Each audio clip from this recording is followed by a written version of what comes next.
Union లాంటి ముఖ్యమైన యూనియన్లు ఆర్టీసీలో జేఏసీగా ఏర్పడి జనవరి 27వ తేదీన యాజమాన్యానికి సమ్మె నోటీసు ఇవ్వడం జరిగింది.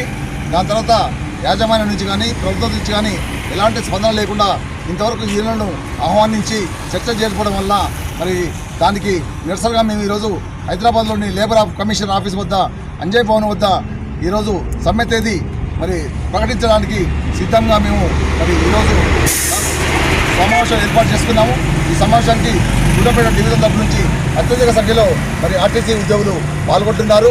ఆర్టీసీలో ఉన్న ప్రధాన సమస్యలైన కాంగ్రెస్ ప్రభుత్వం మేనిఫెస్టోలో పెట్టిన ప్రధాన అంశాలైన ఆర్టీసీ ఉద్యోగులను ప్రభుత్వ ఉద్యోగులను గుర్తించడం, ఆర్టీసీని ప్రభుత్వంలో విలీనం చేయడం, అదేవిధంగా 2017 పే స్కేల్ ఈరియర్స్ ఇప్పించడం, అదేవిధంగా 2021 పే స్కేల్ అమలు చేయడం, ఆర్టీసీలో ఉన్న అన్ని కేటగిరీలో ఉన్న ఖాళీలను భర్తీ చేయడం, కార్మికులపై ఈరోజున్న తీవ్ర పనిభారాన్ని తగ్గించడం, అదేవిధంగా ఎలక్ట్రిక్ బస్సుల్ని ప్రభుత్వమే కొనుగోలు చేసి ఆర్టీసీ ద్వారా నడిపించాలని చెప్పి ఏదైతే మా ముఖ్యమైన డిమాండ్లు ఉన్నాయో వీటన్నిటి మీద కాంగ్రెస్ యాజమాన్యం కాంగ్రెస్ ప్రభుత్వం మేనిఫెస్టోలో పెట్టడం జరిగి కాంగ్రెస్ ప్రభుత్వం అధికారంలోకి వచ్చి ఇప్పటికి 16 మాసాలైనా ఆర్టీసీని నిర్లక్ష్యం చేయడం, ఆర్టీసీని ప్రైవేటీకరించడం కోసం ప్రయత్నాలు ముమ్మరం చేయడం వల్ల తప్పనిసరి పరిస్థితుల్లో మేము ఈరోజు సమ్మెకు ప్రభుత్వం యాజమాన్యం మమ్మల్ని సమ్మెకు నెట్టివేయడం జరుగుతుంది.